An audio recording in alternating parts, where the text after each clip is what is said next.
Hello student, आप सभी का स्वागत है आज के इस वीडियो में। आज के इस वीडियो में हम class 12 chapter first last lesson की फुल समरी को देखने वाले हैं और इस वीडियो के आगे हम ये भी देखेंगे किस प्रकार से इस समरी को हिंदी में कैसे करेंगे। जैसा कि आप सभी लोग जानते हैं कि अगर आप क्वेश्चन आंसर लिखना चाहते हैं तो उसके लिए ये समरी बहुत ही काफ़ी इम्पॉर्टेंट होती है। समरी को ज़्यादातर इंग्लिश में याद करना ही सही होता है, लेकिन आप अपनी सुविधा के अनुसार, आप यूपी बोर्ड के स्टूडेंट हैं तो सुविधा के अनुसार उसका हिंदी भी आप रिवाइज़ कीजिएगा। मैं आपको हिंदी भी इसमें मेंशन कर ही दिया हूँ ताकि आपको कोई प्रॉब्लम ना हो। तो चलिए पहले पैराग्राफ से स्टार्ट करते हैं और एक एक पैराग्राफ को बड़े प्यार से समझेंगे। आप इसको एक साथ भी लिख सकते हैं। अगर आप चाहते हो कि नहीं इसको हम कई टुकड़े में पढ़ करके पढ़ेंगे तो आप इसको पैराग्राफ वाइज करके भी लिख सकते हैं। इसे आप नोट डाउन करके बार बार प्रैक्टिस करके अपने क्वेश्चन आंसर पे कमांड कर सकते हैं। तो चलिए पहला पैराग्राफ लिखा है कि French doesn't want to go to school because he hasn't prepared his lesson on participle. He fears being scolded by his teacher M. Hamel and thinks of enjoying the warm weather outside instead. Paragraph second है कि on the way to school French notice a crowd in front of the bulletin board normally only bad news like dropped orders appeared there, so he feels some things unusual has happened. Paragraph number third है when French reaches school everything feels strength. The school is very quiet. Even M. Hamel, who casual school student, is calm and wearing his special green coat, frilled shirt and a gold cap. Paragraph number four है Franz is surprise to see village elders sitting in the back of the classroom on the last benches looking sad and serious.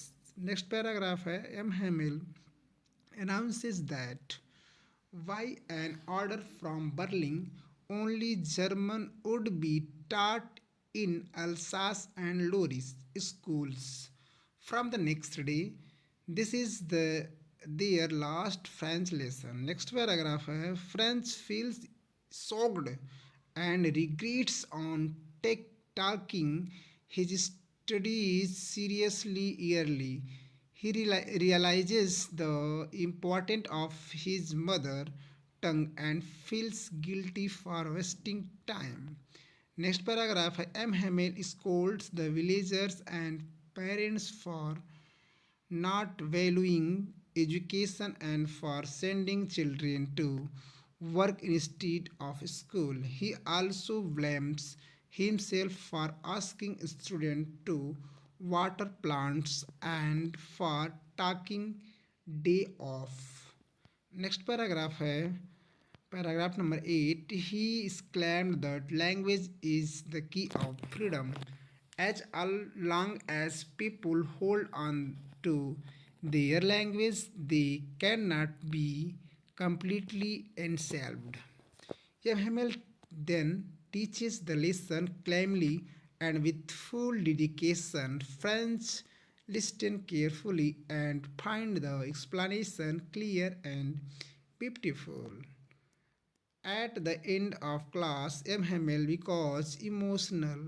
He writes Vabla French on the blackboard and signals the student that school is dismissed. तो dear student, इस पूरे paragraph में हम इसको short summary को Hindi English में देख चुके हैं। अब आगे की तरफ बढ़ते हैं और इस पूरे पैराग्राफ को एक एक पैराग्राफ वाइज हिंदी एक्सप्लेनेशन समझेंगे। तो लिखा है कि द लास्ट लेसन का पैराग्राफ वाइज सारांश हिंदी में। तो पहला पैराग्राफ था कि फ्रेंच स्कूल नहीं जाना चाहता था क्योंकि उसने पार्टिसिपल का पार्ट तैयार नहीं किया था। वह डर रहा था कि उसका मास्टर एम हेमिल डांटेंगे। उसे बाहर का सुंदर मौसम भी अधिक अच्छा लग रहा था। पैराग्राफ 2 है रास्ते में फ्रेंच ने देखा कि स्कूल की नोटिस बोर्ड के पास भीड़ लगी है। आमतौर पर वहाँ जर्मनी के आदेश लगते थे, इसलिए उसने कुछ अनहोनी का अंदेशा हुआ या संदेह हुआ। अगला पैराग्राफ है कि जब वह स्कूल पहुंचा तो माहौल बहुत शांत था। मास्टर एम हैमेल आज खास पोशाक में थे जो वह केवल विशेष अवसरों पर पहनते थे। नेक्स्ट पैराग्राफ में वो बता रहा है कि कक्षा में पीछे गांव के बुजुर्ग लोग बैठे थे। उनके चेहरे उदास थे, जिससे फ्रेंच को और भी अजीब लगा। अगले पैराग्राफ में एक एम हैमिल ने बताया कि बर्लिन से आदेश आया है कि अगले दिन स्कूल में सिर्फ जर्मन भाषा पढ़ाई जाएगी। आज उनका अंतिम फ्रेंच का पाठ है। आगे की तरफ बढ़ते हैं और अगले पैराग्राफ में बताया गया है कि यह सुनकर फ्रेंच को बहुत दुख हुआ। उसने अपनी गलती का एहसास हुआ कि उसने फ्रेंच भाषा को पहले गंभीरता से नहीं लिया। यम हैमल ने यम हैमल ने कहावत माता और पिता और खुद को भी इस स्थिति के लिए जिम्मेदार बताया। यम हैमल ने बताया कि माता पिता और उस खुद भी इस स्थिति के क्या है जिम्मेदार हैं। उन्होंने कहा कि भाषा ही किसी देश की असली पहचान होती है। जब तक लोग अपनी भाषा को जीवित रखते हैं तब तक वे गुलाम नहीं बन सकते। अगले पैराग्राफ में फिर उन्होंने बताया कि फिर उन्होंने बहुत मन लगाकर अंतिम पाठ पढ़ाया। फ्रेंच को पहली बार उनका पढ़ाया बस अच्छा लगा। अगले पैराग्राफ में लिखा गया कि पाठ के अंत में एक एम हैमेल भावुक हो गए और ब्लैक बोर्ड पर लिखा वावला फ्रेंच और कक्षा समाप्त कर दी। तो डियर स्टूडेंट, इस जो आपका चैप्टर है इस चैप्टर में बस इतना ही। जैसा कि इस चैप्टर में आपको बताया गया है कि किस प्रकार से हम आज के दिन को कल पर टालते हैं और ऐसे करते करते हमारे बोर्ड के एग्ज़ाम बहुत नज़दीक आ जाते हैं और कुछ कर नहीं पाते हैं। इसलिए आप ज़्यादा सोच विचार न करते हुए इस पूरे पैराग्राफ को बड़ी नोट डाउन कॉपी पर नोट डाउन कर लीजिए और बार बार इसको प्रैक्टिस कीजिए।